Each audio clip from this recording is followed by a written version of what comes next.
नमस्कार दोस्तों, स्वागत करता हूं आप सभी का यूसी लाइव के यूट्यूब चैनल पे। मेरा नाम है आशुतोष और आज आपके लिए मैं फिर से एक नया मॉक टेस्ट लेके आया हूं। ये जो रहेगा ये हमारा पार्ट 8 रहेगा। इससे पहले हमने 7 पार्ट ऑलरेडी कर रखे हैं, तो जिन भी बच्चों ने नहीं देखे जाकर यही रिक्वेस्ट करूंगा कि उन मॉक टेस्ट को भी ज़रूर अटेम्प्ट करें। अच्छे लेवल के क्वेश्चन हैं सारे के सारे। अगर आप चाहते हैं कि आपका एसएससी में सिलेक्शन हो तो आप इन क्वेश्चनों को ज़रूर अटेम्प्ट करें और अपना स्कोर मुझे ज़रूर बताएं। आज की जो वीडियो रहेगी ये ऑलरेडी प्रीवियस ईयर का पेपर है, 2021 का ये पेपर है। तो वहाँ से मैं आपके लिए क्वेश्चन लेके आया हूँ। सारे के सारे क्वेश्चन हाई लेवल के हैं और कुछ थोड़े से बेसिक लेवल के क्वेश्चन भी हैं। तो इन क्वेश्चनों को ज़रूर अटेम्प्ट कीजिएगा। और जो भी बच्चा जीडी के लिए प्रिपेयर कर रहा है उसके लिए भी इसमें थोड़े से क्वेश्चन मैं लेके आया हूँ। जैसा कि आप सभी को पता है जीडी का भी एग्ज़ाम निकल चुका है, तो जो भी बच्चा जीडी के लिए या फिर एसएससी सीजीएल की तैयारी कर रहा है तो इस वीडियो को एंड तक ज़रूर देखें और सबसे पहले इस वीडियो को लाइक कर दे, शेयर कर दे और चैनल को सब्सक्राइब कर दे। तो चलिए शुरू करते हैं आज की क्लास। तो ये रहा हमारे पास सबसे पहला क्वेश्चन। उम्मीद करूंगा आप इसको ट्राई करोगे। क्या बोला हुआ है आपके सामने? कंक्लूजन स्टेटमेंट दे रखी है और आपको बोला है इन कंक्लूजन में आपको बताना है कौन सा कंक्लूजन फॉलो करता है। ठीक है, हिंदी में मैं बता देता हूँ। क्या बोला है कि सम स्टार आर प्लैनेट, कुछ स्टार जो है प्लैनेट है। और आगे बोला है सम प्लैनेट आर कॉमेट्स, कुछ प्लैनेट के कॉमेट हैं। तो उम्मीद करूंगा आपने इसको ट्राई किया होगा। अब देखते हैं इसकी वेन डायग्राम कैसे बनेगी। ठीक है, तो सबसे पहले बोला है सम स्टार आर प्लैनेट, तो सम स्टार आर प्लैनेट, तो इसकी डायग्राम बनेगी इस तरह से। ठीक है, आगे बोला है सम प्लैनेट आर कॉमेट, तो सम प्लैनेट आर कॉमेट, तो ये बनी इसकी डायग्राम। अब आपसे पूछा है some comet or planet, some comet or planet. जी सर, बिल्कुल सामने दिख रहा है, तो यानी कि फर्स्ट ऑप्शन तो बिल्कुल ट्रू हो गया। सेकंड ऑप्शन देखिए, all star are comet, all star are comet. Star और कॉमेट में मेरे को डायरेक्ट कोई भी रिलेशन नहीं दिख रहा, इसलिए ये ट्रू नहीं हो पाया। तो इसका जो राइट आंसर होगा वो कौन सा होगा? ऑप्शन नंबर 1, यानी कि ओनली कंक्लूजन 1 फॉलो। उम्मीद करता हूं आपको ये क्वेश्चन समझ आया होगा और आपने भी इस क्वेश्चन को कर लिया होगा। चलते हैं नेक्स्ट क्वेश्चन की तरफ। चलिए जी, नेक्स्ट क्वेश्चन आ जाता है मेरे पास नंबर सीरीज का। तो आप भी इसको ट्राई कीजिए, देखते हैं कितने बच्चे इसको ट्राई करते हैं। मेरे पास क्या दे रखा है, एक सीरीज दे रखी है। इसको देखिए, इस सीरीज को अगर आप थोड़ा सा ध्यान से देखोगे तो क्या पूछा हुआ है, आपको इसको बताना है। ठीक है, क्वेश्चन मार्क को आपने भरना है। जो भी क्वेश्चन मार्क दे रखा है इसको आपने बताना है। तो उम्मीद करूंगा आपने इसको ट्राई किया होगा। अब देखते हैं इसको कैसे करना है। मैं इसको लिख लेता हूँ, आप इसको ट्राई कीजिएगा। ठीक है, 27, 43, 66, 98, नेक्स्ट हमें निकालना है। तो यहाँ पे अगर मैं सबसे पहले इसको स्लोप देखूं तो स्लोप क्या बोल रहा है, एक नॉर्मल नॉर्मल सा स्लोप है, ज़्यादा हाई स्लोप नहीं है। 1 से स्टार्ट हुआ और 98 पे है, मतलब अगर नॉर्मल स्लोप होगा तो एडिशन या सब्ट्रैक्शन का काम हुआ होगा। तो यहाँ पे कर लेते हैं। तो सबसे पहले यहाँ पे देखते हैं, तो यहाँ पे सामने 7 का एडिशन दिख रहा है। आगे जाता हूँ तो यहाँ पे मेरे को दिखता है 8 का एडिशन। कितने का एडिशन दिख रहा है? 8 का। आगे देखता हूँ 7 में से 6 गए 1, 2 में से 1 गया 1, 11 का एडिशन। ठीक है जी, आगे चलता हूँ 43 में और 27 में मैं देखता हूँ तो मेरे पास आ जाता है 16 का डिफरेंस। आगे चलते हैं, जैसे ही आगे गया तो मेरे पास यहाँ पे दिख रहा है कितने का डिफरेंस, 6 में से 3 गए 3, 6 में से 4 गए 2, 23 का डिफरेंस। अब यहाँ पे ये कितना था? 98। ठीक है, 98। तो यहाँ पे हाँ, 8 में 6 गए कितने बचे? 2, और 9 में 6 गए कितने बचे? 3। तो यहाँ तक तो मेरे पास ऐसा कोई हार्ड लॉजिक नहीं दिख रहा जिससे मैं बोल सकूँ कि क्या लॉजिक होगा। तो आगे करते हैं इसको। 7 और 8 में 1 का डिफरेंस, 8 और 11 में 3 का डिफरेंस, 11 और 16 में 5 का डिफरेंस, 16 और 23 में 7 का डिफरेंस, 23 और 32 में 9 का डिफरेंस। अगर आप यहाँ थोड़ा सा देखो तो क्या दिख रहा है? 1, फिर 3, फिर 5, फिर 7, फिर 9। तो अगली डिजिट कौन सी आएगी? अगली डिजिट आएगी सर 11। ठीक है, हमारे पास यहाँ पे क्या दे रखा है? 32। 32 में जैसे ही 11 करोगे तो 3, 2 और 3, हाँ 2 1 हो जाएगा 3, 3 1 हो जाएगा 4। यानी कि 98 में 43 का एडिशन करने पे मेरे पास क्या आ जाता है? 141। इसका राइट आंसर हो जाएगा। तो उम्मीद करता हूँ आपको ये वाला क्वेश्चन समझ आया होगा और आपने भी इसको कर लिया होगा। चलते हैं नेक्स्ट क्वेश्चन की तरफ। चलिए जी, नेक्स्ट क्वेश्चन बहुत ही प्यारा क्वेश्चन है। क्या बोला हुआ है, आपको एक सीरीज दे रखी है और आपको इस सीरीज को सॉल्व करके बताना है इनमें से कौन सा लॉजिक फॉलो करता है। ठीक है, सीरीज में आपके पास ये कंप्लीट करनी है ये सीरीज। ठीक है, इस तरह के बहुत सारे क्वेश्चन हमने किए हैं, तो उम्मीद करूंगा आपको इस क्वेश्चन आता होगा। तो सबसे पहले पहला काम होता है इसको काउंट कर लेते हैं। ठीक है, 1 2 3 4 5 6 7 8 9 10 11 12 13 14 15 16 17 18 19 20। अब 20 है तो इसके जो पेयर बनेंगे या तो 4 का बनेगा या फिर कितने का बनेगा, 5 का बनेगा। तो हम ऐसा करते हैं, इसका 4 का पेयर बना लेते हैं। एक मिनट में कलर चेंज कर लेता हूँ, आप भी इसको साथ साथ में ट्राई कीजिए। तो 4 का पेयर 1 2 3 4, 1 2 3 4, 1 2 3 4, 1 2 3 4, 1 2 3 4। ठीक, तो अब ये मेरे पास पूरे के पूरे पेयरिंग हो चुकी है। अब हमने देखना है कि सीरीज रिपीट हो रही है कि नहीं हो रही। अगर आप यहाँ पे देखो, लास्ट में क्यू है, यहाँ पे भी लास्ट में क्यू है और यहाँ पे भी लास्ट में क्यू है, तो डेफिनेटली यहाँ पे क्या आना चाहिए, क्यू आना चाहिए। ठीक है, अब क्यू से पहले आपको आर दिख रहा है, यहाँ पे भी आ रहा है, यहाँ पे भी आ रहा है और यहाँ पे भी आ रहा है, मतलब यहाँ पे भी क्या आ जाएगा, आर। तो मेरा एक पूरा का पूरा सेट बन गया, क्या बना, P S R Q, P S R Q. तो अब यही सेट सभी में बनेगा, तो यहाँ पे आ जाएगा P S R Q, P S R Q, यहाँ पे आएगा P S R Q, P S R Q. तो ये मेरी पूरी की पूरी सीरीज कंप्लीट हो चुकी है। अब हमने देखना है, हमने सबसे पहले लिखा आ एस, फिर लिखा आर, फिर लिखा क्यू, फिर लिखा एस, फिर लिखा आर, फिर लिखा पी, फिर लिखा क्यू, फिर लिखा एस। तो अगर मैं इसको देखूं तो एस आर क्यू, ठीक है, एस आर क्यू, ये भी नहीं है, ये भी नहीं है, ये भी नहीं है, तो मेरा ऑप्शन नंबर 1 क्या हो जाएगा, इसका राइट आंसर हो जाएगा। इसका राइट आंसर कौन सा है, ऑप्शन नंबर ए। उम्मीद करता हूँ आपने भी इसको कर लिया होगा। अच्छा क्वेश्चन था, इजी लेवल का क्वेश्चन था, ऑलरेडी एग्जाम में आया हुआ है। चलते हैं नेक्स्ट क्वेश्चन की तरफ।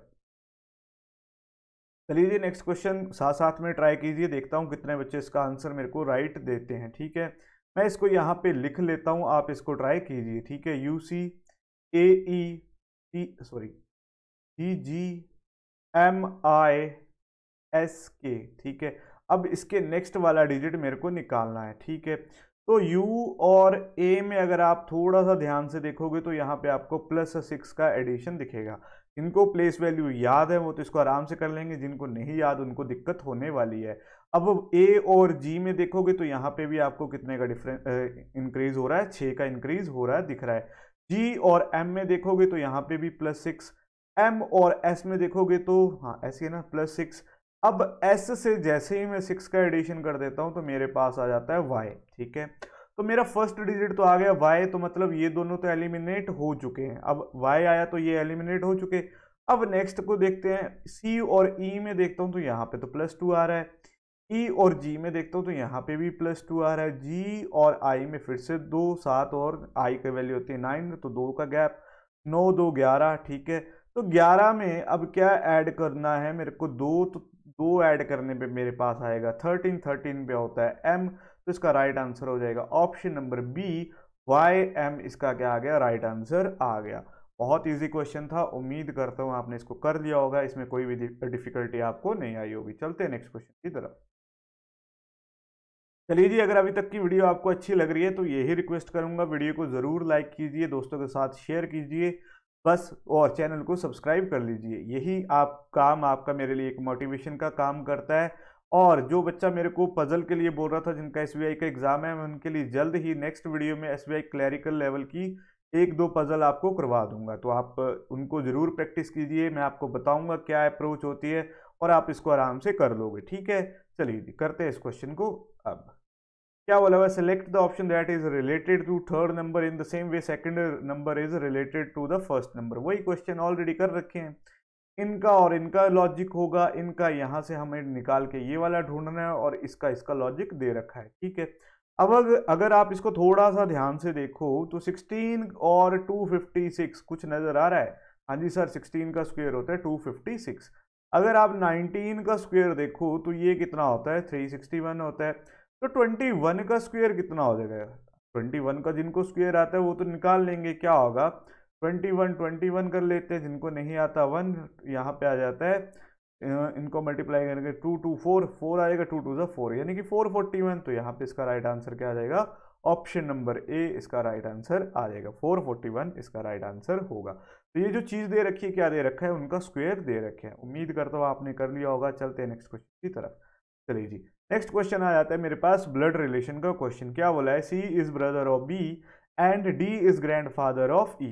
तो मैं हिंदी में बता देता हूँ, सी जो है भाई है बी का, और डी जो है ग्रैंड फादर है ई का। ठीक है, यहां तक। आगे बोला B is daughter in law of D, B जो है डॉटर इन लॉ है डी की, एंड ए जो है फादर है ई का। How C is related to E. आज की पीपीटी में मेरे से हिंदी मिस हो गई है तो उसके लिए क्षमा चाहता हूँ, कई बार गलती हो जाती है। तो चलिए अब मैं इसको सॉल्व करके दिखाता हूँ। क्या बोला हुआ है, सबसे पहले करते हैं इसको ट्राई। क्या बोला, सी इज ब्रदर ऑफ बी, सी किसका ब्रदर है, बी का ब्रदर है, तो लिख लिया यहाँ पे। आगे बोला है and D is grandfather of E. अब इसके बारे में हमें नहीं पता तो मैं यहाँ पे बना लेता हूँ डी इज ग्रैंड फादर, मतलब डी की किसी के साथ शादी हुई है, फिर यहाँ पे कोई उसका बेटा या बेटी हुई होगी, और फिर यहाँ पे आएगा ई। ठीक है, अब आगे बोला B is daughter in law of, B is daughter in law of D, मतलब बी जो है वो है बहू किसकी, किसकी बहू है, डी की, मतलब बी की जिसके साथ शादी हुई है वो है डी का बेटा। तो डी तो हमारा ऊपर आ जाएगा और यहाँ पे आ जाएगा उसकी डी की वाइफ। आगे बोला है and A is father of E, अगर ए फादर है तो ई तो डेफिनेटली नीचे ही आना था। ठीक है, अब आगे क्या पूछा है, हाउ सी रिलेटेड टू ई, सी ए का क्या लगता है या लगती है। तो सी अगर आप देखोगे तो सबसे पहले आ जाती है यहाँ पे ई की मदर बी, और मदर का भाई, मदर का भाई क्या होता है, मैटरनल अंकल। तो बी सॉरी सी क्या हो जाएगा, हमारा हो जाएगा मैटरनल अंकल। तो ऑप्शन नंबर सी इसका क्या आ जाएगा, राइट आंसर आ जाएगा। बहुत इजी क्वेश्चन था, उम्मीद करता हूँ आपने कर लिया होगा। चलते हैं नेक्स्ट क्वेश्चन की तरफ। चलिए जी, नेक्स्ट क्वेश्चन मेरे पास कोडिंग डिकोडिंग का क्वेश्चन है। क्या दे रखा है, एक सर्टेन लैंग्वेज में डेस्क का कोड लिखा हुआ है, दिस रेन को लिखा हुआ है, ये वाला आपसे रिस्क का कोड पूछा है। तो ये कॉमन कोडिंग होती है, हमने ऑलरेडी डिस्कस कर लिया है। तो इसको देखते हैं कैसे करेंगे। सबसे पहले लिख लो डेस्क का, डेस्क का क्या कोड दे रखा है उसको लिख लो। ई का कोड है @, ठीक है, ई का कोड है मेरे पास हैश, एस का कोड है मेरे पास प्लस, और के का कोड है %। तो ये मेरे पास कोड दे रखा है। अब नेक्स्ट बोला है रेन का, तो रेन को मैं लिख लेता हूँ यहाँ पे। रेन का सबसे पहले डॉलर, फिर आ जाता है डॉलर के बाद आ जाता है ये निशान, फिर मल्टीप्लाई, और फिर आ जाता है स्टार। अब इन्हीं दोनों के साथ देख के मुझे को निकालना है रिस्क का, RISK, रिस्क का कोड निकालना है। तो करते हैं इसको ट्राई। आर का सबसे पहले लिखा तो आर का कोड मेरे पास यहाँ पे क्या दे रखा है, डॉलर। तो आर का कोड तो यहाँ पे आ गया मेरे पास सर डॉलर। ठीक है, फिर आई का कोड दे रखा है मल्टीप्लाई, $, मल्टीप्लाई, $, मल्टीप्लाई, मतलब ऑप्शन नंबर ए मेरा राइट आंसर है। लेकिन कर लेते हैं, एस का कोड कितना दे रखा है प्लस, और के का कोड दे रखा है स्टार। तो रिस्क का जो कोड आया वो आया option number A is the right answer. ठीक है, उम्मीद करता हूँ आपने इसको किया होगा और आपका भी राइट आंसर आ गया होगा। चलते हैं नेक्स्ट क्वेश्चन की तरफ। चलिए जी, नेक्स्ट क्वेश्चन बोला है nephrologist is related to kidney in the same way cardiologist is related to that. ठीक है, अब क्या होता है, जो किडनी का स्पेशलिस्ट होता है उसको बोलते हैं नेफ्रोलॉजिस्ट। ठीक है, अब कार्डियोलॉजिस्ट किसका स्पेशलिस्ट होता है, कई बार आज से मतलब जब से एग्जाम हो रहा है, एसएससी का हो रहा है, सीजीएल कोई भी एग्जाम हो रहा है, ये वाला कार्डियोलॉजिस्ट पता नहीं कितनी बार एग्जाम में आपको देखने को मिला है। तो ये तो मेरे को पता है 100 में से 100% आप ठीक करोगे करोगे। इसका राइट आंसर क्या होता है, ऑप्शन नंबर सी। ठीक है, इतनी बार ये क्वेश्चन आ चुका है पेपर में, हर बार कहीं ना कहीं किसी न किसी एग्जाम में आपको जरूर देखने को मिलता है। चलिए जी, नेक्स्ट क्वेश्चन की तरफ चलते हैं। नेक्स्ट क्वेश्चन आ जाता है मेरे पास। ये क्वेश्चन जो है ये जीडी के एग्जाम के जो बच्चे तैयारी कर रहे हैं उनके लिए बहुत इंपॉर्टेंट है, क्योंकि जो मैंने जीडी का जो प्रीवियस ईयर एग्जाम देखा था उसमें इस तरह के बहुत सारे क्वेश्चन आए हुए थे। सर्कल आया था, इजी सर्कल था, बस आपको उसको समझ के बनाना है। तो जो भी बच्चा यहाँ पे जीडी की तैयारी करता है उसके लिए बहुत अच्छा चांस है, इस बार का काफ़ी अच्छी वैकेंसीज है। तो इस क्वेश्चन को जरूर ट्राई कीजिएगा। क्या बोला हुआ है, Neeta, Vinita, Satya, Kamini, Divya and Alpha are sitting around a circular table facing the centre. अब सारे के सारे सर्कल में बैठे हैं और सेंटर की तरफ फेस कर रहे हैं। तो कितने बंदे हैं मेरे पास, 6 बंदे हैं। ठीक है, नीता, विनीता, ठीक है, तो मैं इनके लिए सर्कल बना लेता हूँ, आप भी इसको ट्राई कीजिए। 4 5 6। अब सबसे पहला काम कंडीशन लिखने का, क्या बोला, alpha is immediate right of Vanita, Vanita के इमीडिएट राइट में आ जाती है अल्फा। ठीक है, लिख लिया। आगे बोला Kamini is between Nita and Satya, Kamini किस किस के बीच में है, नीता और सत्या के बीच में आ जाती है मेरी कामिनी। ठीक है, यहां तक हमने बना लिया। अब बोला Divya is between Nita and Vinita, Divya जो है किसके बीच में, अच्छा यहाँ पे आपको दिख नहीं रहा होगा, एक मिनट, मैं थोड़ा सा अलग बना देता हूँ, ठीक है। क्या बोला, Divya is between Nita and, Divya जो है नीता और विनीता के बीच में। तो ये मेरे पास सिर्फ 3 कंडीशन दी हुई थी। मैंने आपको पहले भी बोला था जब भी सर्कल आए, सिटिंग आए, पजल आए, कुछ भी आए, आपको कंडीशन लिखनी है और उसको बना लेना है। अब यहाँ पे देखो कौन सी कंडीशन सबसे ज्यादा बार रिपीट हुई है। यहाँ पे भी वी है, यहाँ पे भी वी है, और वी को रिलेट कर रहा है एन। तो मैं पहले एन वी को उठा लेता हूँ। वी के इमीडिएट राइट में आ जाता है ए, आ गया। अब v के साथ d है और d के साथ n है, तो d यहाँ पे आ सकता है, n मेरा यहाँ पे आ सकता है, क्लियर है। अब n और s के बीच में आना चाहिए k, तो s यहाँ पे आ गया, k मेरा यहाँ पे आ गया, मेरा क्वेश्चन बन चुका है। अब क्या बोला, who is third to the left of Satya, Satya के थर्ड लेफ्ट में, तो first left, second left, third left, third left में है दिव्या, तो इसका राइट आंसर क्या आ जाएगा, option number A right answer होगा। तो उम्मीद करता हूँ आपने कर लिया होगा। इजी लेवल का क्वेश्चन था, जीडी के बच्चों के लिए तो बहुत इंपॉर्टेंट है। चलते हैं नेक्स्ट क्वेश्चन की तरफ।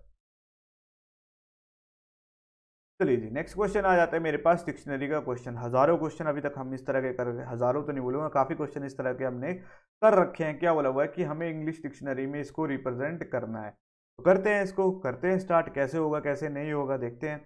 सबसे पहले हमें पहले 3 लेटर देखोगे तो सभी में पहले 3 लेटर ऑलमोस्ट सेम है, ठीक है। अब नेक्स्ट लेटर में चलते हैं, तो नेक्स्ट लेटर में कौन सी प्रेफरेंस दी जाएगी, B C X X M. अगर मैं अल्फाबेटिकली देखूं तो सबसे पहले प्रेफरेंस दी जाएगी सी को, तो यानी कि सबसे पहला जो डिजिट आएगा वो आएगा 2। तो सभी 2 से आए हैं, तो मतलब 2 वाला तो मैं कर देता हूँ यहाँ से एलिमिनेट। चलिए जी, अब जैसे ही हमारा सी हो गया तो सी के बाद कौन आएगा, तो सी के बाद सर आप बोलोगे एम आएगा, ठीक है। तो 2 के बाद मेरा आना चाहिए 5, तो 2 5 आ चुका है, सभी में 2 5 2 5 आ चुका है। अब इसके बाद वाला नेक्स्ट डिजिट आपके काम आएगा, एम हो चुका है। अब एम के बाद आना चाहिए कौन सा, हाँ एक्स आना चाहिए, है ना। एम के बाद आना चाहिए आपका, एक मिनट, अब वी आना चाहिए, हाँ। एक्स और वी में देखता हूं तो वी आना चाहिए, तो अगला डिजिट आ चुका है मेरे पास अब वी। 2 5 1, 2 5 1 कौन कौन सा है, ये एलिमिनेट, ये एलिमिनेट। अब ये मेरे पास बचे बी और सी ऑप्शन। 2 5 1 1 भी हो चुका। अब मेरे पास बचा 4 और 3।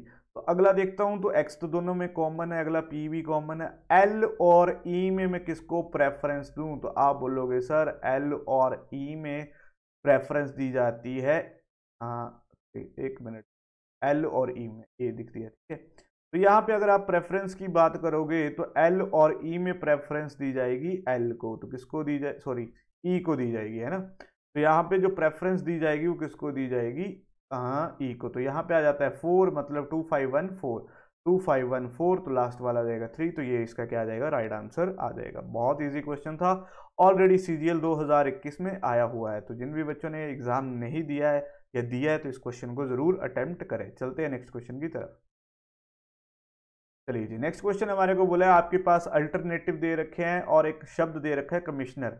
आपसे पूछा है कौन सा शब्द, ये वाली चीज मैंने बोला था बहुत फोकस पे देखनी है, क्या है कि कौन सा शब्द इससे नहीं बनता, कमिश्नर किससे नहीं बनता। तो अगर आप देखो कॉमन तो आपको दिख रहा है बनेगा, सम भी आपको दिख रहा है बनेगा, एम मिस भी बनेगा। अगर आप देखो तो यहाँ पे एक ऐसा शब्द है जो ये आपको देखने को नहीं बनेगा कमिश्नर में, टी जो है इन्होंने अपनी तरफ से ऐड किया है, तो ऑप्शन नंबर डी आपका क्या आ जाएगा, राइट आंसर आ जाएगा। डी ही ऐसा शब्द है जो आपको नहीं बनेगा। चलते हैं नेक्स्ट क्वेश्चन की तरफ। चलिए जी, नेक्स्ट क्वेश्चन आ जाते हैं हमारे पास मैथमेटिकल ऑपरेशन का। बहुत सारे क्वेश्चन हमने ऑलरेडी प्रैक्टिस कर लिए हैं। हमने पेपर आने से पहले इतने क्वेश्चन प्रैक्टिस कर लेने हैं कि जैसे ही पेपर देखे हमें कोई दिक्कत ना आए, ठीक है। तो चलिए देखते हैं क्या बोला हुआ है। ए का मतलब है प्लस, बी का मतलब है मल्टीप्लाई, सी का मतलब है डिवाइड, डी का मतलब है माइनस। आपको ये वाला वैल्यू सॉल्व करनी है। तो इसमें तो सबसे पहले लगता है बोर्ड मास, ठीक है, bracket of divide multiply addition subtraction. चलिए जी, अब लिख लेते हैं 9। ए का मतलब है प्लस, तो प्लस आ जाएगा 2। बी का मतलब क्या है यहाँ पे, बी का मतलब है मल्टीप्लाई 6, और डी का मतलब है -4, सी का मतलब है डिवाइड 2। तो इसको सॉल्व करते हैं, 2 2 ज़ा 4, 6 2 ज़ा आ जाएंगे 12, 9 प्लस 12 माइनस 2, 9 और 12 हो गए 21, 21 में से 2 गए तो मेरे पास आ जाता है 19, यानी कि ऑप्शन नंबर बी इसका क्या आ जाएगा, राइट आंसर आ जाएगा। Option number B is the right answer. तो उम्मीद करता हूँ आपने इसको कर लिया होगा और आपको अच्छा, तो ये आपका आंसर भी आ गया होगा। अगर वीडियो अच्छी लग रही है तो इसको ज़रूर लाइक कीजिए, चैनल को सब्सक्राइब कीजिए और वीडियो को शेयर कीजिए अपने दोस्तों के साथ। चलिए जी, अब बात करते हैं इस तरह के क्वेश्चन की। इस तरह के क्वेश्चन बहुत सारे आपको देखने को मिलते हैं, ठीक है। क्या बोला है, 4 इंटू 3 का मतलब है 14, 5 इंटू 4 का मतलब है 18, 6 इंटू 5 का मतलब है 22। आपको बताना है 6 इंटू 7 इंटू 6 का क्या मतलब होगा, ठीक है। तो अगर आप यहाँ पे देखो 4 इंटू 3 मतलब 14, कैसे हो सकता है, क्या लॉजिक लगा होगा। तो अगर आप 4 और 3 का एडिशन कर दो तो मेरे पास तो 7 आते हैं। 7 का अगर मैं 2 टाइम्स कर दूं तो मेरे पास आ जाता है 14। एक लॉजिक हो सकता है। अगले वाले को देखते हैं। 5 इंटू 4 आना चाहिए मेरे पास 18, तो 5 प्लस 4 करने पे मेरे पास आता है 9, 9 टू जा कितने होते हैं 18। लॉजिक मेरा आ चुका है कंफर्म। क्या किया है इन्होंने, डिजिट को लिया है, उनका सम किया और उनका 2 टाइम्स कर दिया। तो 7, हाँ 7 इंटू 6 का पूछा था, तो 7 प्लस 6 कितने हो जाते हैं मेरे पास 13 हो जाते हैं। 13 का 2 टाइम्स करने पे मेरे पास आ जाता है 26। तो यहाँ पे राइट आंसर आ जाएगा ऑप्शन नंबर बी 26, ठीक है। उम्मीद करता हूँ आपने इसको किया होगा। इजी क्वेश्चन था, ज़्यादा हार्ड नहीं था। चलते हैं नेक्स्ट क्वेश्चन की तरफ। चलिए जी, नेक्स्ट क्वेश्चन ऑलरेडी एग्जाम में आया हुआ है, तो देखिए आप इसको ट्राई कीजिए। मैं पानी पी लेता हूँ।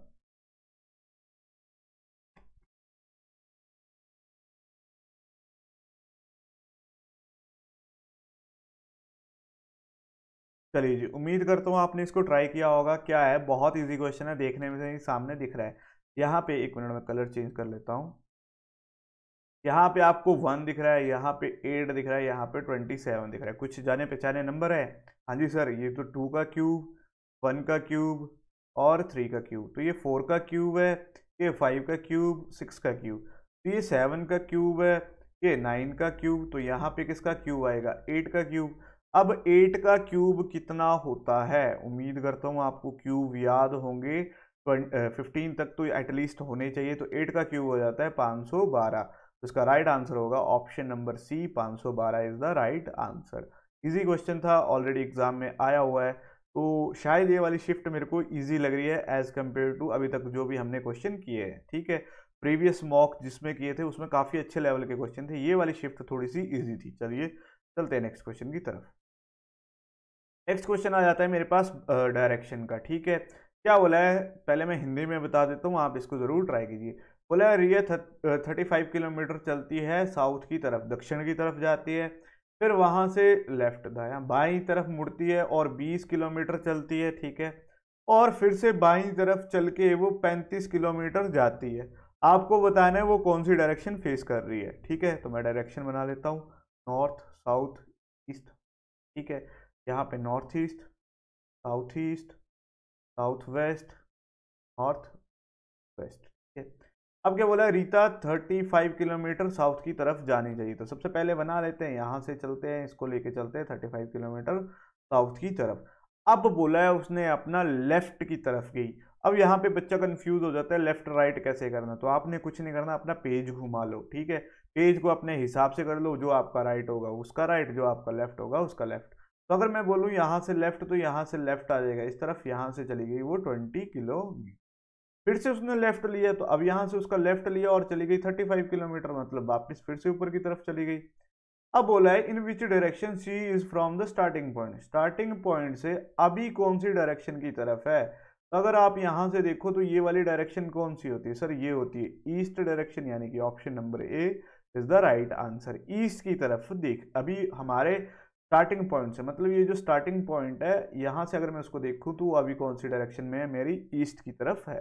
तो उम्मीद करता हूँ आपको समझ आया होगा क्वेश्चन। चलते हैं नेक्स्ट क्वेश्चन की तरफ। चलिए, ये क्वेश्चन मैं देके जा रहा हूँ आपके लिए होमवर्क, क्यों, क्योंकि इसका कोई इसी तरह का क्वेश्चन हमने लास्ट टाइम भी किया था। तो अगर आपको आता है ये क्वेश्चन तो आप इसको ज़रूर ट्राई कीजिए, बहुत इजी होता है, कुछ नहीं करना होता, बस इसमें आपको क्या करने होते हैं, ट्राइंगल काउंट करने होते हैं। तो इसको ट्राई कीजिएगा, फिर मैं आपको इसका सोल्यूशन आपको नेक्स्ट टाइम या जब भी अगर आपको नहीं आता है तो आप मुझसे ज़रूर पूछिएगा। चलते हैं नेक्स्ट क्वेश्चन की तरफ। चलिए जी,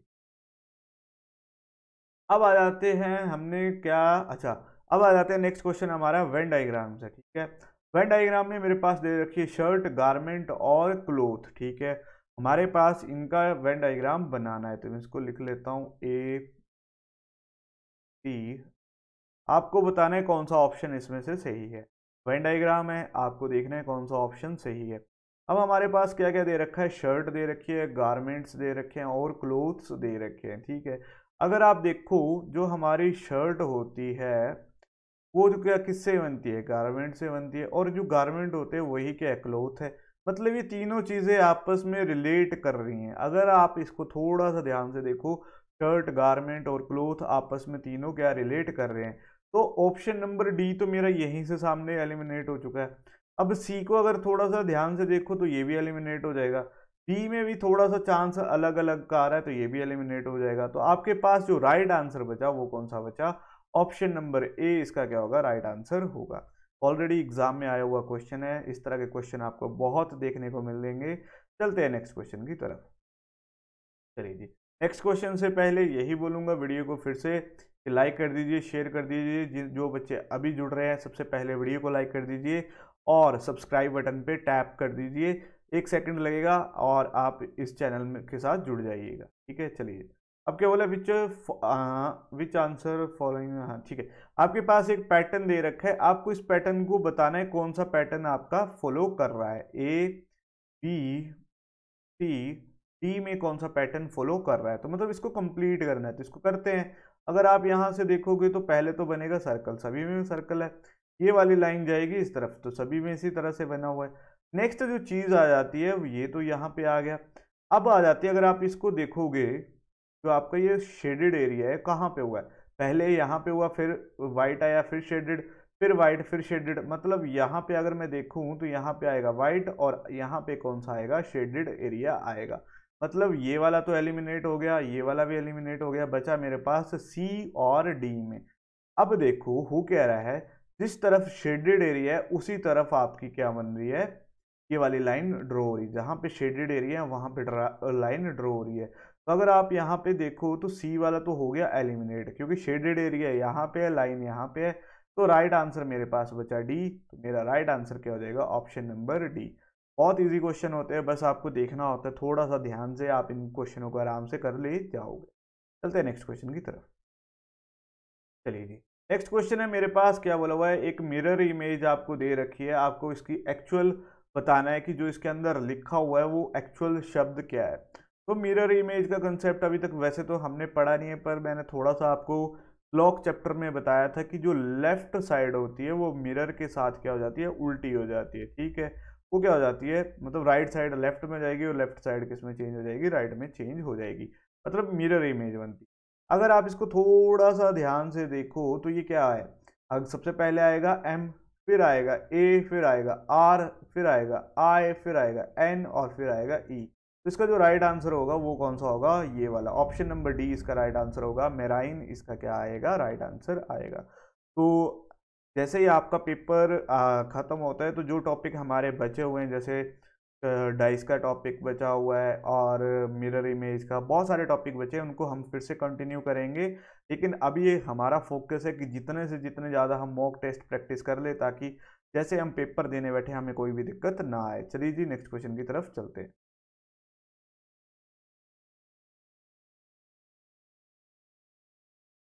चलिए, नेक्स्ट क्वेश्चन आ जाता है मेरे पास ये वाला, ठीक है।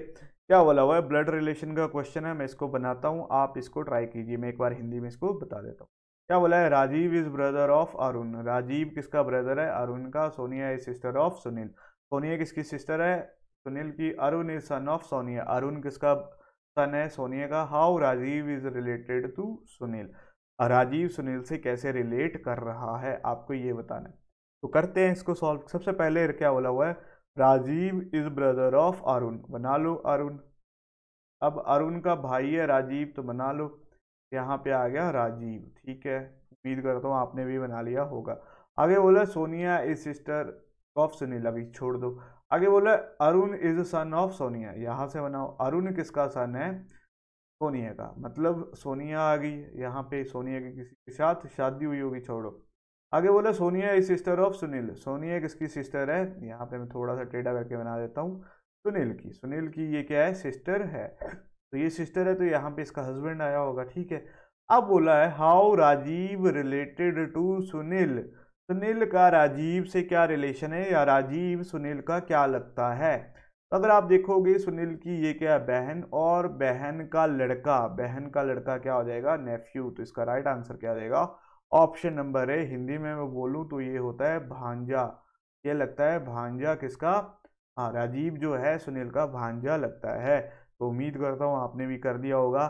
थोड़ी सी माफ़ी चाहता हूँ, आज मैं हिंदी लिखना भूल गया था, तो उसकी वजह से आपको सारे के सारे क्वेश्चन इंग्लिश में ही दिख रहे हैं। चलिए चलिए नेक्स्ट क्वेश्चन है हमारे पास, क्या बोला हुआ है आपके पास, एक मिनट।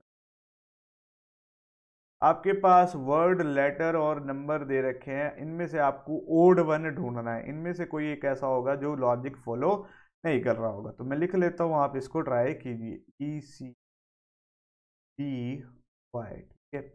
अगर आप यहाँ पे देखो तो E और C में -2 का डिफरेंस आ रहा है, ठीक है। E और C में आपको क्या दिख रहा है, -2 का, यहाँ पे -1 का, -2 -1, और B से बाय पे अगर मैं देखूं तो -3 का डिफरेंस आ रहा है।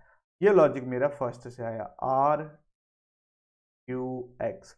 R और T में देखते हैं, R और T में आप देखोगे तो यहाँ पे आपको दिखेगा +2 का इंक्रीज।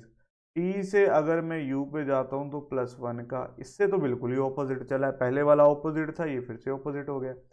U से X पे जाता हूँ तो +3 का आ रहा है, ठीक है। मतलब अभी तक तो मैं नहीं बता सकता, नेक्स्ट वाला मेरे को चेक करना ही पड़ेगा। तो G से जैसे ही मैं E पे जाता हूँ तो मेरे को सामने दिख रहा है -2 का, ठीक है। G की 7, ये 5, तो -2 तो मेरे को दिख गया। यहाँ से जाता हूँ तो -1 भी दिख गया। तो अब मैं बोल सकता हूँ जो ऑप्शन बी आ रहा था वो इन दोनों से क्या था, डिफरेंट था। डी से जैसे ही मैं ए में गया फिर से -3 का डिफरेंस। तो यहाँ पे मैं बिल्कुल डेफिनेट होके बोल सकता हूँ कि ऑप्शन नंबर बी जो था ये क्या था, मेरा ओड वन आउट था। तो इसका राइट आंसर क्या आ जाएगा, ऑप्शन नंबर बी होगा। क्लियर है। इस तरह से आपको बहुत सारे क्वेश्चन देखने को मिलेंगे, तो यहाँ पे प्रैक्टिस करते चलिए और अपना स्कोर बनाते चलिए। चलते हैं नेक्स्ट क्वेश्चन की तरफ। चलिए जी, नेक्स्ट क्वेश्चन फिर से वही है, ओड वर्ड, लेटर और नंबर बताना है आपको, इनमें से कौन सा ऐसा शब्द है जो ओड है। Fire, light, gas, water. अगर आप इन थोड़ा सा ध्यान से देखो, फायर, लाइट, गैस, वाटर, तो आप सामने बोलोगे सर इसका राइट आंसर क्या है, डी वाटर है। क्यों, फायर, लाइट, गैस, ये सारे के सारे हमारे किस काम आते हैं, एनर्जी के काम आते हैं, मतलब एनर्जी के सोर्सेज है जिससे हमें एनर्जी मिलती है, ठीक है। ये सारे के सारे क्या है, एनर्जी के सोर्सेज है। खाना वगैरह, लाइट वगैरह, ये सारे, सॉरी खाना बोलो, फायर वगैरह, लाइट, गैस, ये सारे के सारे हमारे क्या एनर्जी के सोर्स है।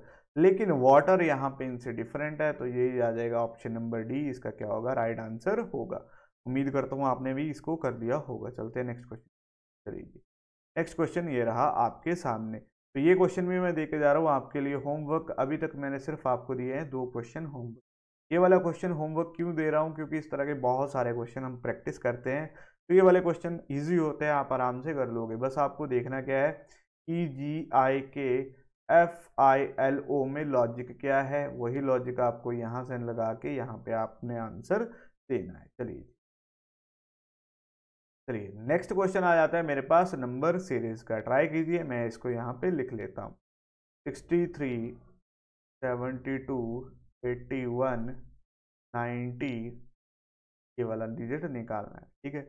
उम्मीद करता हूँ आपने इसको ट्राई किया होगा और आपका भी आंसर आ गया होगा। चलते हैं नेक्स्ट क्वेश्चन की तरफ। क्या बोला है, अगर आप यहाँ पे देखो 63 और 92 में कितने का डिफरेंस आ रहा है, तो यहाँ पे सामने दिख रहा है 9 का।